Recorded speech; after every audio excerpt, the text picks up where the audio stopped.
النهارده ايجي ماس معاكم من المنصوره وتحديدا من شركه التقوى مع المهندس هاني. جايين النهارده نساله عن رايه في قطاعات ايجي ماس اللي اشتغل بيها كتير في مطابخ للعملاء. ازيك يا باشمهندس؟ تمام والله الحمد لله. طبعا شركه تقوى اتشرفت بوجودكم النهارده معانا. بقالك قد ايه بتشتغل في قطاعات الالومنيوم؟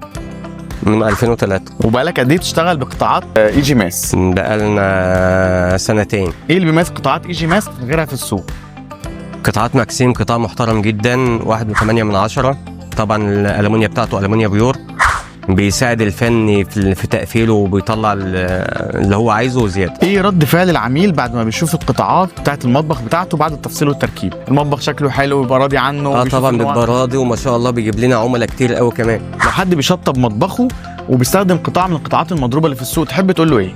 لا ما انصحوش بقى خالص، ان هو كده بيخسر فلوسه وبيخسر المطبخ بتاعه في وقت قريب خالص. يعني القطاعات المضروبه اللي في السوق طبعا ما بتشرفش الفني ولا بتشرف العميل. بنصح لاي عميل يجي لي بقطاعات ماكسيم. شكرا يا باشمهندس ليك. يا اهلا وسهلا، شرفتونا، الله يبارك فيكم تاني.